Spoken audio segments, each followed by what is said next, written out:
If you're planning to hand in your notice at 57, there's a number sitting in your head right now. Maybe it's £400,000, maybe it's £550,000. You've told yourself that once the pot hits that figure, you're safe to walk away. Sit with this for a second instead. The full new state pension is now £12,547 a year. Your tax-free personal allowance sits at £12,570. The gap between those two numbers is £23.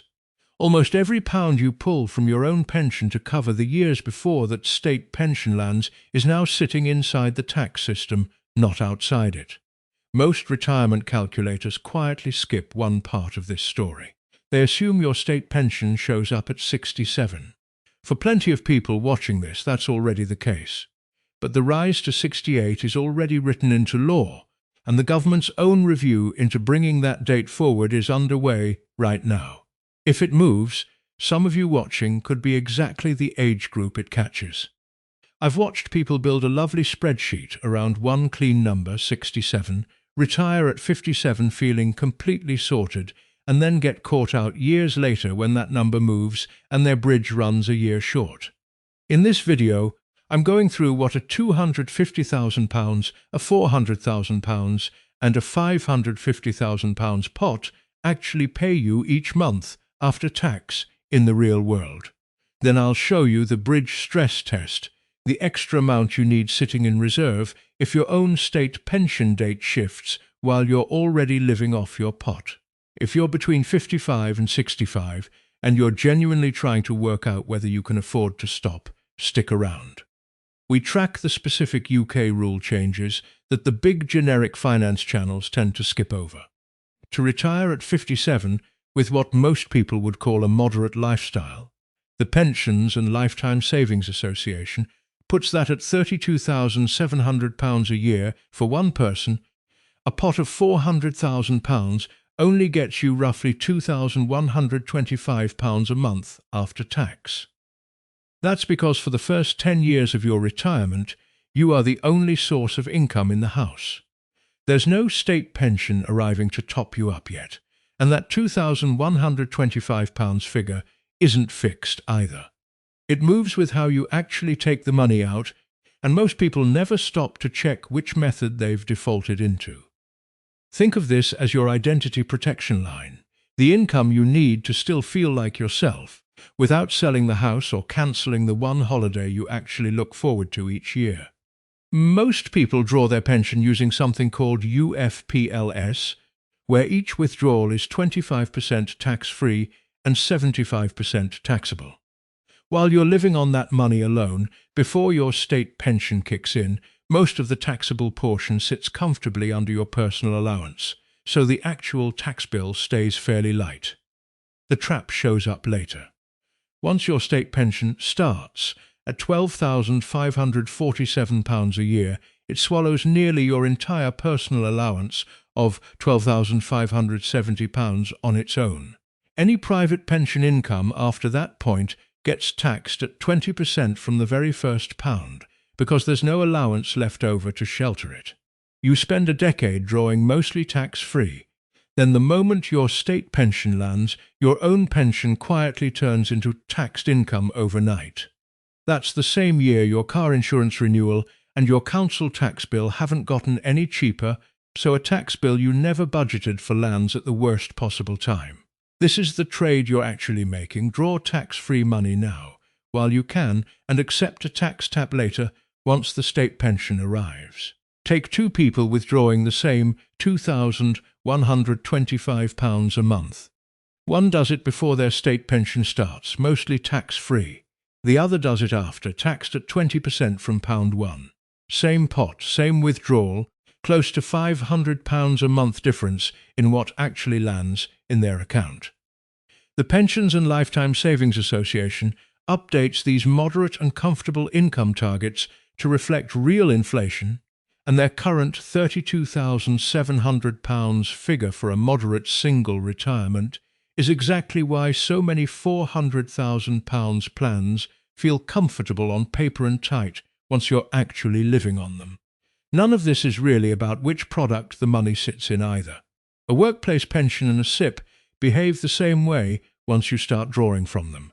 What actually matters is timing and noticing that the tax-free years right after you stop working are the valuable ones, not something to rush through as fast as possible just to feel like you've hit your number. That 10-year gap is the number most people plan around. What happens when it quietly becomes 11 or 13 isn't something most spreadsheets even account for. Most retirement guides, including plenty aimed at this exact age group, run their numbers assuming your state pension arrives at 67. For a chunk of you watching, that assumption already holds. If you were born after March 1961, 67 is your number, full stop. But 67 isn't the end of the story. The rise to 68 is already written into UK law. It's simply scheduled for the mid-2040s under the current timetable. What's changed is that the government is legally required to review that timetable every 6 years, and the review running right now is looking hard at whether 68 should arrive far sooner, with independent projections pointing to the late 2030s instead of the 2040s. Nothing is decided yet, but if that date does move forward, it moves forward for people who are in their 50s and 60s today, not some distant future generation. This isn't the first time this conversation has come up either. Back in 2017, an independent review already recommended pulling the 68 date forward into the late 2030s, and it never fully disappeared, it just paused. The review running now is picking that conversation back up, using newer life expectancy figures from the Government Actuaries Department. Say you're 58 right now. Under the current law, your state pension is due at 67. If the review does end up pulling 68 forward into the late 2030s, someone your age could easily land inside that new window rather than sailing through under the old one. That's not some distant, hypothetical group of future retirees. That's the exact viewer watching this video. This is the trade-off nobody puts on a spreadsheet. Planning around 67 when the real number turns out to be 68 doesn't just cost you a bit of comfort. It costs you an entire extra year of fully funding yourself, with no state pension income landing at all. Here's what one extra year of delay actually costs in cash terms. The full state pension is £12,547 a year. If your own pension has to cover that instead, for just that 1 year, and most of it sits inside your personal allowance so it stays largely untaxed, you need roughly an extra £13,000 sitting in your plan for every year the goalposts move. It isn't a fortune on its own, but stack a couple of delayed years on top of a bad run in the markets, and that buffer disappears fast. Think about what an extra year actually means in ordinary terms too. It's another year of council tax, another year of the car needing its MOT, another year where every penny of income has to come out of your own pot before the state pension even shows up. I used to tell people 67 was a safe number to build a spreadsheet around. I don't say that anymore. Planning for 68 these days isn't being pessimistic, it's just being accurate. You can check your own exact date on the government's state pension age pages, match it against your date of birth, and then build an extra year of spare capacity into your plan on top of whatever that date currently says, in case the review moves it again. If your plan right now has zero cushion built in for that possibility, it's worth asking yourself honestly whether that's a risk you're comfortable carrying or simply a number you've never actually stress-tested. If you think managing this alone is a headache, wait until you see what happens once you're doing it as a couple. Because that's actually the one place the maths works in your favor. Everything so far has been about doing this alone. Couples get a lever that single retirees simply don't have, and it's worth understanding even if you're single, because it explains why some retirement discussions make retiring at 57 sound easier than it actually is for one person carrying it alone. Take a single person with a £550,000 pot against a couple who each hold £275,000, £550,000 combined, exactly the same total money. The couple ends up with two personal allowances, £25,140 between them, and eventually two state pensions, £25,094 between them once both are claiming. Spread across two people, with two allowances and two thresholds, the same pile of money stretches noticeably further than it does for one person carrying the whole thing alone. The reason isn't luck, it's structural. Tax bands and the personal allowance are attached to individuals, not households, so two people each staying under their own threshold will almost always come out ahead of one person pushing straight through theirs. There's a fragile version of this setup and a stronger version. In the fragile version, one partner draws down their own pot hard and early, effectively covering most of the household spending alone, and by the time the second partner needs their share, there's a real gap, leaving only one state pension eventually covering two people. In the stronger version, both partners coordinate their withdrawals deliberately, each staying under the 20% tax threshold, rather than one person blowing straight through it, while the other's allowance sits unused. This is the kind of detail that quietly decides whether a couple's council tax and food bill still feel manageable in year 8 of retirement, or whether one of you is doing mental maths at the supermarket checkout every single week. This is also why so much generic retirement content defaults to a worst case built around a single person. If there are two of you, it's worth running your own numbers as a couple specifically, rather than assuming the single-person scenario in most videos and articles applies directly to your household. It also means the first of you drawing doesn't have to be whoever worked longest or earned most.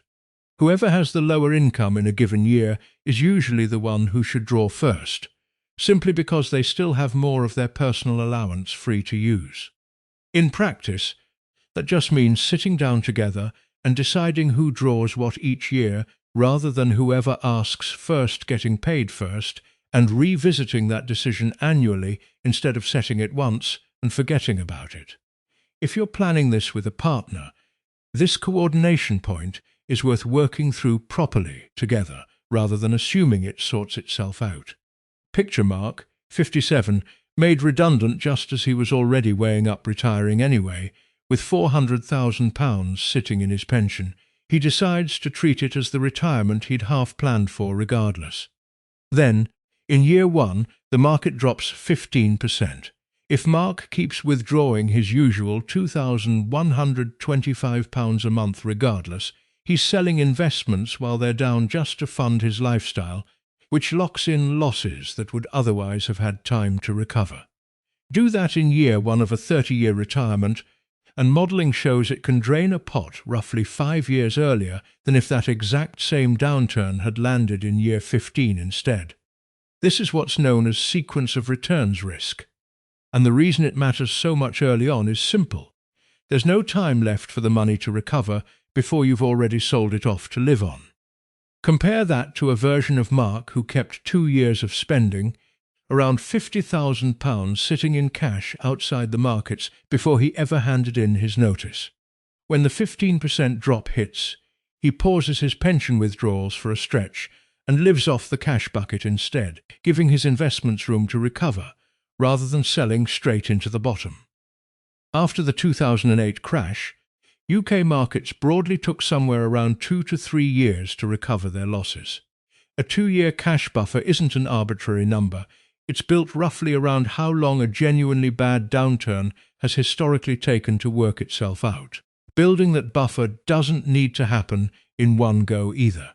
Moving a portion of your contributions into cash over the 2 or 3 years before you actually stop working is usually enough to get there, rather than trying to shift a lump sum out of the market all at once, right before you retire. The point isn't to avoid the stock market altogether. It's to make sure that if a downturn does land in your first couple of years of retirement, you're not forced to sell into it just to pay the bills. It's the same logic as not remortgaging the weak rate spike, or not selling a car the day the market for used cars craters. Timing forced by circumstance is expensive. Timing chosen with a buffer in place isn't. Ask yourself honestly whether your own plan currently has that kind of buffer, or whether every pound of your pot is assumed to be invested and available on day 1 of a downturn. Mark's cash buffer is what protected him. Where that cash actually sits is about to matter more than it used to because of a change landing in 2027. It's genuinely frightening to stop. You've had a paycheck landing every month for close to 40 years, and moving from saving to spending your own money can feel like you're breaking some unwritten rule, even when the numbers say you're fine. This isn't really about the numbers, though. It's about loss aversion. Watching your own pot go down each month, even when it's doing exactly what it's meant to do, triggers something different in most of us than watching it grow ever did. That's not a failure of planning.